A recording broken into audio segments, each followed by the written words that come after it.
All right, let's dive into a topic that's not always the most glamorous, but super important, especially if you're living that city life. We're talking all things trash, or as the experts call it, urban waste management. Urban waste management, yeah. And you're here because you want to make your city a little greener, Yeah. right? You're ready to ditch the guilt trip every time you toss something in the bin. Exactly. So we'll be covering all the bases, from recycling, is it actually doing what it claims to do, to composting, like, can I actually compost in a tiny apartment without, creating a biohazard? Right. And then that holy grail, zero waste living. Is it even possible in a city? Like, where do you even begin? It's definitely a journey, but it all starts with those little everyday choices. You'd be surprised by the impact you can make right from your own apartment.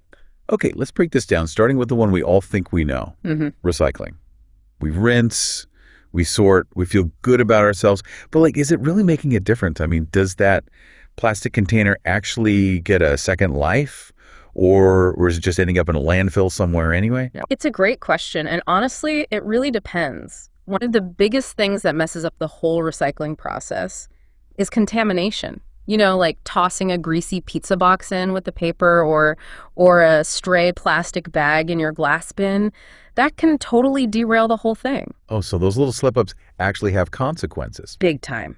But when we do it right, recycling is powerful. Okay, preach. Just think about this. 1 ton of recycled paper can save 17 trees. 17 trees. Yep. How much paper do you go through in a year? It's mini forest we're talking about here. Wow, okay, that stack of junk mail suddenly feels a lot more weighty. It really puts it into perspective. Okay, so we're not just tossing things in a bin. There's this whole other level, upcycling, right? Yeah. That sounds way cooler. Right. It's like recycling's creative cousin. Exactly. Upcycling is taking that waste and transforming it into something even more valuable. So instead of breaking things down like with recycling, we're getting crafty. Crafty, I like it. Like old tires can become those bouncy playground surfaces, pallets turn into trendy furniture, and all those glass jars you've been holding on to. Well, they're perfect for storage. And the best part, you can totally get in on the action. Hold on. So you're saying I can turn my trash into something cool? I'm picturing a Pinterest-worthy apartment decked out in upcycled chic.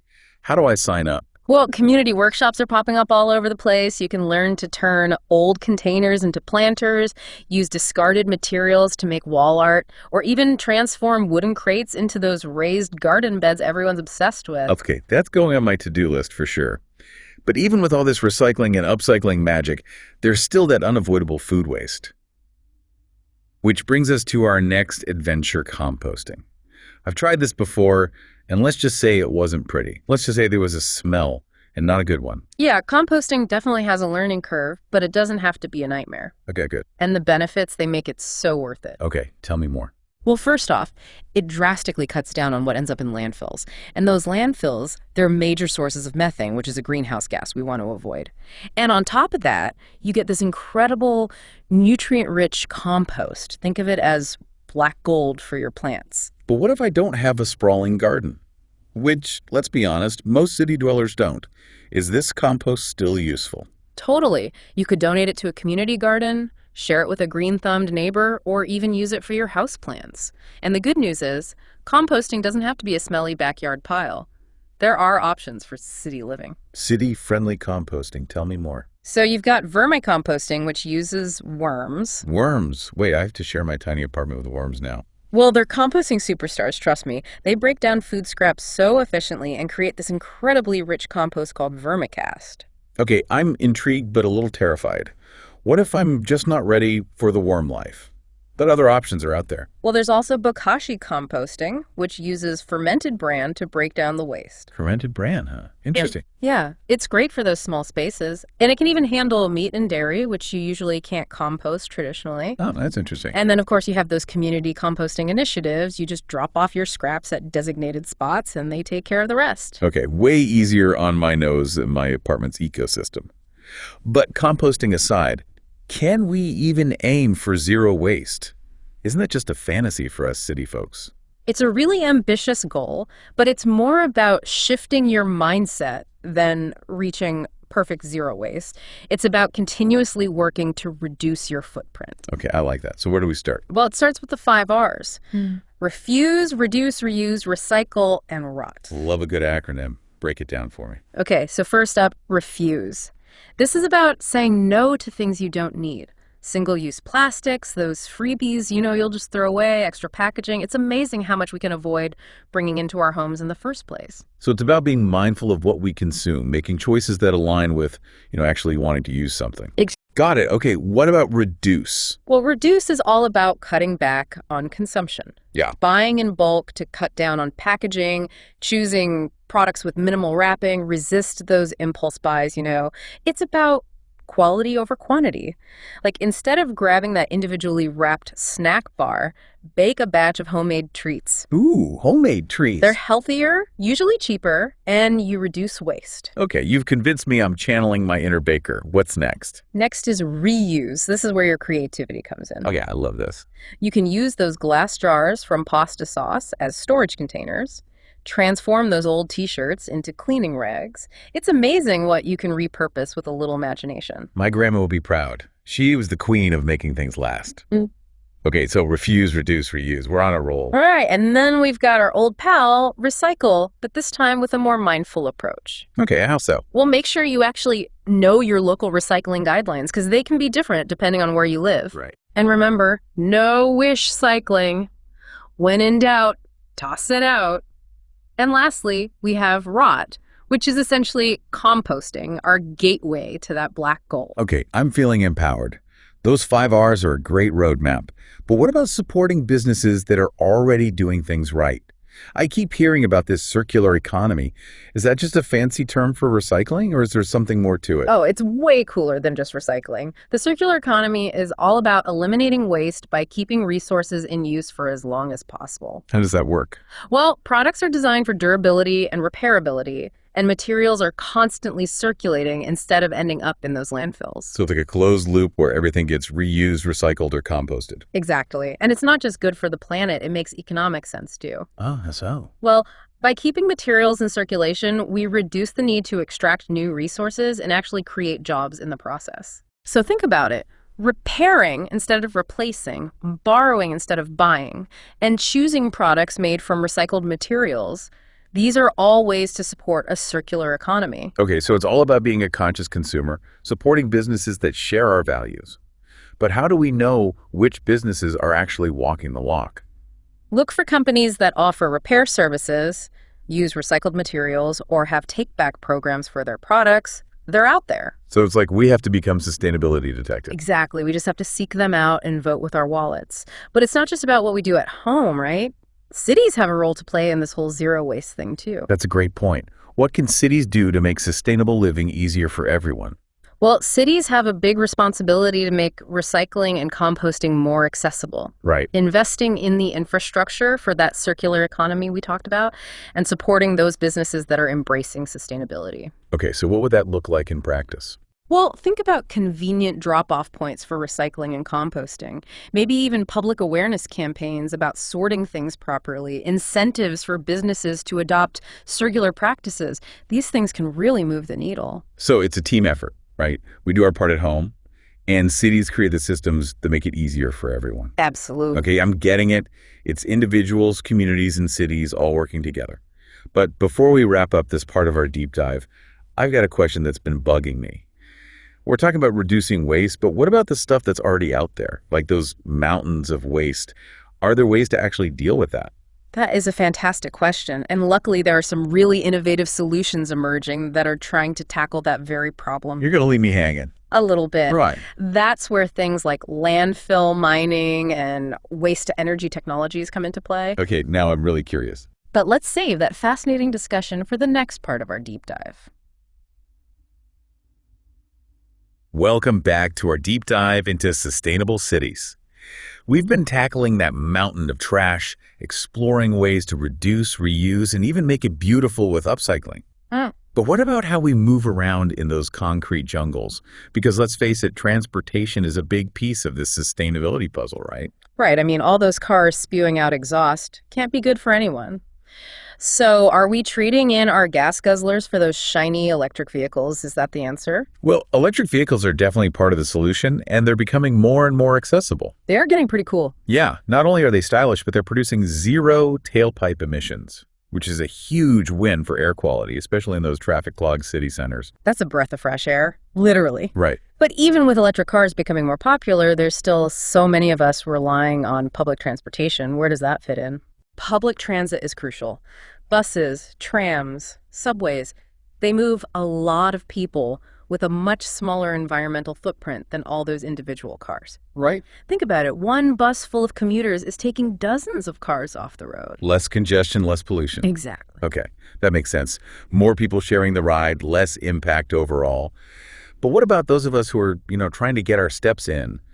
Does walking or biking really make a difference in a city with millions of people? Absolutely. Walking and cycling are not only good for the environment, but they're amazing for our health too. And cities are making it easier than ever to choose these options. We're seeing more bike lanes, safer intersections, and even those bike sharing programs. Yeah, I've definitely noticed those bike sharing stations popping up everywhere. It's like the city saying, hey, ditch the car, hop on a bike. Exactly. But of course, there are times when public transport or biking just isn't practical. So what then? Right. What about those times when you need to, haul groceries or make a trip across town? Well, that's where those car sharing services come in. It's a way to access a car when you need it without the commitment and expense of owning one. And a lot of these services are now offering electric vehicles, so you can still minimize your impact. So it's like a choose your own adventure for sustainable transportation. Electric cars, public transit, walking, biking, car sharing, so many options. But how do we make sure these options are actually available to everyone, not just those who can afford the newest electric car or live in those super bike-friendly neighborhoods? That's a great point, and it's something cities are working hard to figure out. Accessibility, affordability, and convenience are key. It's about investing in that public transportation infrastructure, making those electric vehicles more affordable, and creating those safe, accessible bike networks that reach every corner of the city. Okay, so again, it's about making those sustainable choices easier and more accessible for everyone. But we've got to eat, right? So how does food fit into this whole sustainable city picture? You're absolutely right. Food is a huge part of it. And luckily, there's this growing movement toward creating more sustainable food systems in cities. Okay, I'm all ears. Tell me about these sustainable urban eats. Well, we've already touched on one of the big players, urban agriculture. Rooftop gardens, community gardens, even those vertical farms. It's about bringing food production closer to where people live. I love that image, like fresh veggies sprouting up in the heart of the city. It's like bringing the countryside to the concrete jungle. Exactly. And then there's those farmers markets and food co-ops, which connect consumers directly with local farmers. That's a win-win, right? Exactly. You get that fresh seasonal produce and you're supporting local farmers. Okay, I have to admit, I am a sucker for a good farmer's market. There's something so satisfying about buying your food from the person who grew it. But let's be real, not everyone has time to be hitting up multiple farmers markets every week.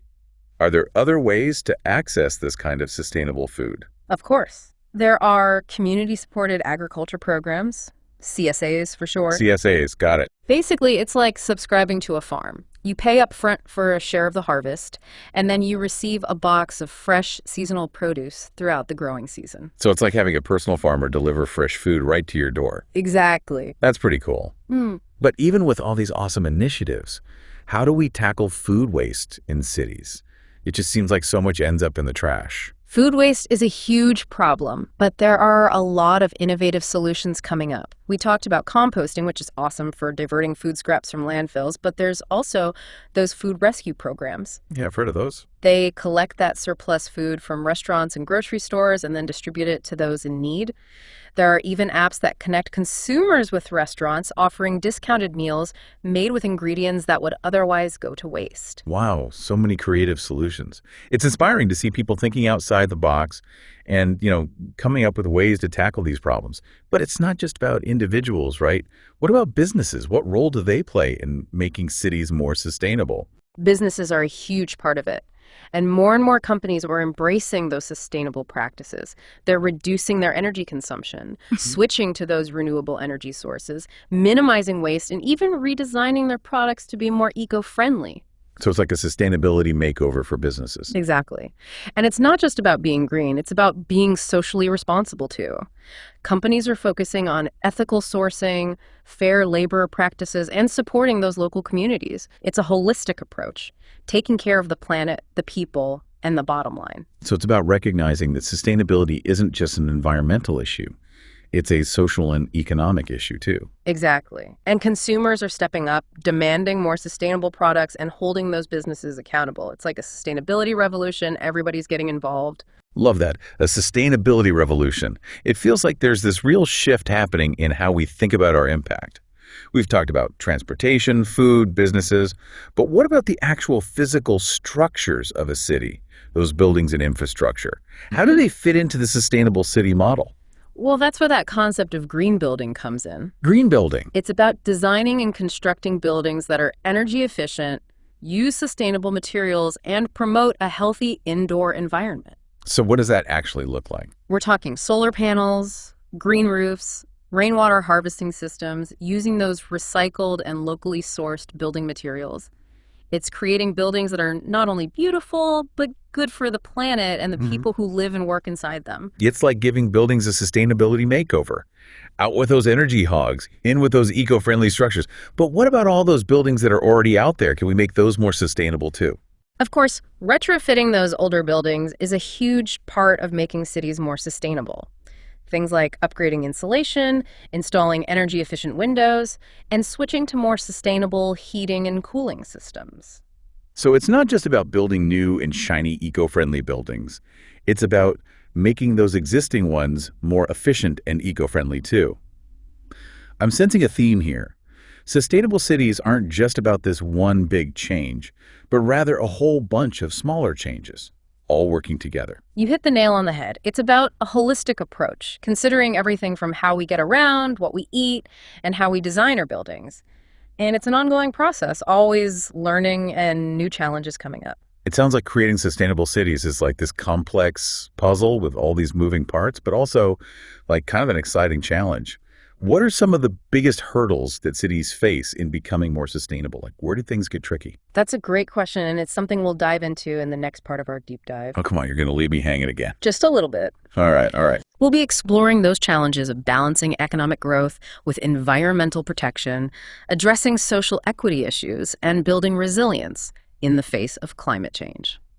All right, welcome back to our final installment of this deep dive on building sustainable cities. We've covered a lot of ground, from how we deal with our trash, how we get around, to those businesses trying to make a positive impact.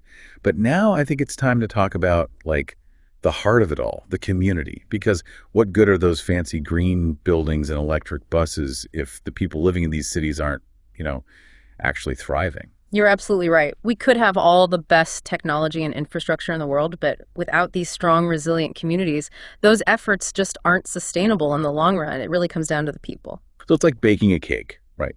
You need all the right ingredients, but without that, special something to bind it all together. Exactly. A resilient community, it's one that can bounce back from challenges, whether it's a natural disaster, an economic downturn, or even social unrest. They can weather the storm and come out stronger on the other side. Okay, so how do we bake that cake?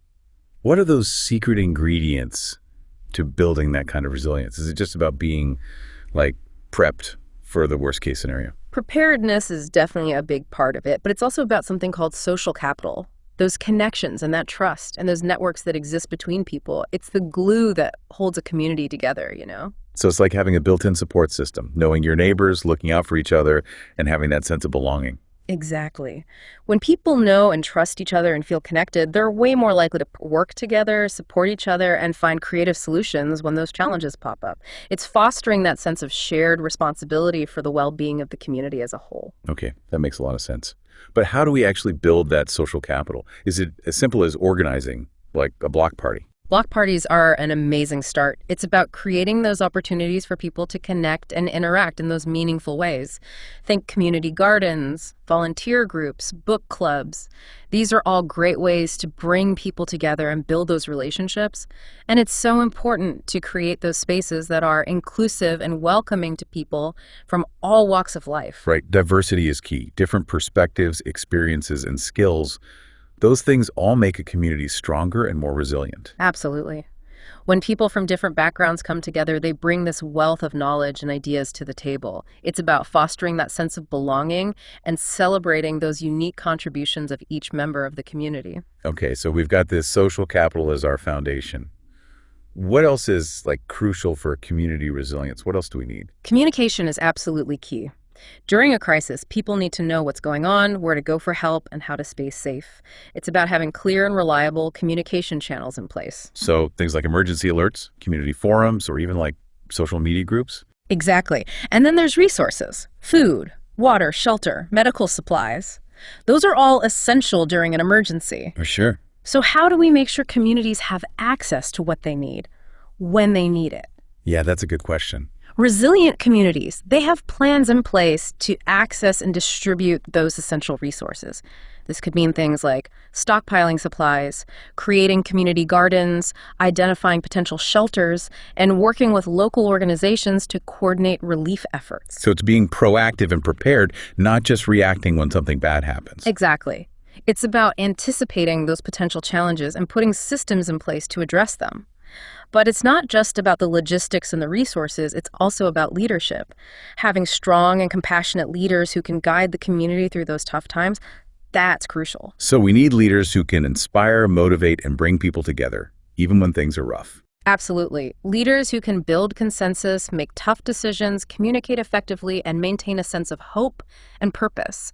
Those qualities, they're what make a community truly resilient. That sounds like a superhero job description. But, beyond leadership, is there anything else that contributes to this community resilience? One really important piece is a sense of shared values and goals. When people have this common understanding of what's important for their community, they're much more likely to work together toward those shared aspirations. So it's like having the shared vision for the future, a sense of purpose that unites everyone. Exactly. That shared vision can provide direction and motivation, especially during times of uncertainty and change.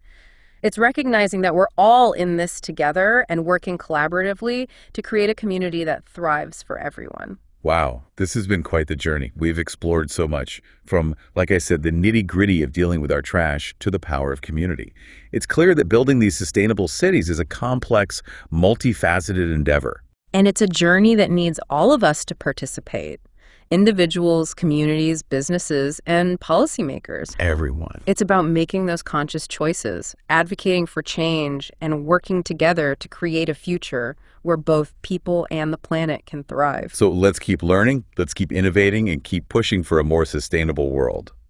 Thanks for joining us on this deep dive. We hope you've gained some valuable insights and inspiration to go out and make a difference in your own community. It's been a pleasure.